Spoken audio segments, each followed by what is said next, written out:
개인적으로 동서양을 막론하고 조직 폭력배들이 등장해서 이권 다툼하는 이야기를 좋아하지 않기 때문에 스카이 오리지널 드라마 갱스 오브 런던의 완성도나 재미를 떠나 관심을 가질 이유가 없었고, 액션 파트를 확인하기 위해서 에피소드 몇 개를 접한 지금도 여전히 크게 흥미를 가지지 못하는 입장이라 할 수 있습니다. 다만 관심 깊게 볼 수 있는 점 한 가지는 이코 우웨이스를 토니자에 이은 아시아 액션 히어로로 급부상시킨 주역 가렛 에반스가 연출을 맡고 있다는 점과 함께 그의 작품이라는 것을 광고하듯이 굉장히 파괴적인 액션이 펼쳐지고 있다는 점입니다. 가장 이슈가 되고 있는 술집에서의 격투씬을 보게 되면 빠른 몸놀림과 정교한 동작 구성에 이은 강력한 타격감을 보여주던 이코 우웨이스와는 다르게 굉장히 투박하고 느릿느릿하게 진행되지만 공격 하나하나가 나올 때마다 어디 하나 제대로 망가지겠구나 싶을 정도의 살벌함이 돋보이는 액션 구성을 보여주고 있습니다. 제가 개인적으로 좋아하는 타입의 액션을 보여주지는 않고 있지만 굉장히 좋은 스타일의, 그리고 좋은 연출을 보여주는 액션이라고 말씀드리는 데는 주저할 필요가 없을 것입니다. 왜냐하면 이것이 바로 액션이 벌어지는 문화권에 맞춰진 연출, 즉 동서양 문화권이 가지는 액션에 대한 차이를 반영하면서 그게 잘 녹아들어가도록 하는 연출이라 할 수 있기 때문입니다.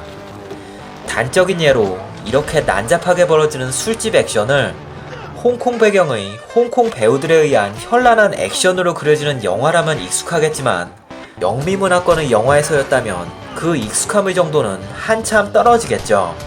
반대로 김래원의 해바라기처럼 이렇게 투박한 액션이 한국의 시내 어느 나이트클럽에서 조직 폭력배들 간에 벌어지는 것은 어울리겠지만 견자단이, 그리고 홍금보가 살파랑에서 그런 식으로 싸웠다면 한물 같다라는 혹평을 듣게 될 수밖에 없었을 것입니다.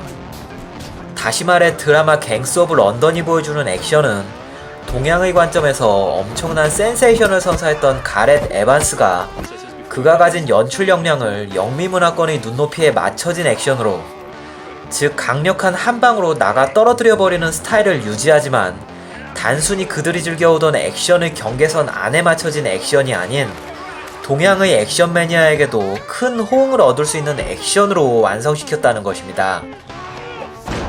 마치 크리스 햄스워스의 익스트랙션이 그랬던 것처럼 말이죠. 간단히 말하면 스타일에 대한 취향 차이는 있을 수 있겠지만 굉장히 좋은 구성과 연출을 가진 재미있는 액션이라는 세간의 평가에 대해서 그 어떠한 이견도 없다는 것입니다.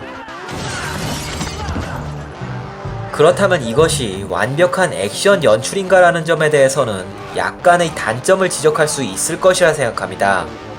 배우들이 보여주는 움직임이 전체적으로 굉장히 시원스럽고 사실적으로 표현되지만 몇몇 동작들이 과장된 형태로 표현되어 조금은 부자연스럽게 전달된다는 점, 그리고 앵글의 급격한 이동을 이용한 컷 전환 트릭으로 테이크를 비교적 길게 유지하는 기법을 잘 활용했지만 연결 동작의 컷 전환 타이밍과 앵글 인앤아웃의 실패로 액션의 힘을 확장시키지 못한다는 단점을 꼬집을 수 있을 것입니다. 하지만 이것은 저 같은 리뷰어가 억지로 지적하기 위해서 찾아낸 단점이라 할 수 있고요. 앞서 언급했듯이 재미있는 액션, 그리고 잘 계산된 좋은 액션이라는 사실에 크게 영향을 미치지 않는다라고 말씀드리는데 무리가 없을 것입니다. 그런데 액션의 분위기는 다르지만 스턴트 파트만 따로 떼어놓고 보면 이코 우웨이스가 출연했던 영화에서 보여지는 스턴트들이 전달하는 타격감 또는 고통과 굉장히 유사한 느낌이 전달되네요. 아마도 이것이 가렛 에반스라는 연출자 고유의 색깔이지 않을까라고 생각합니다.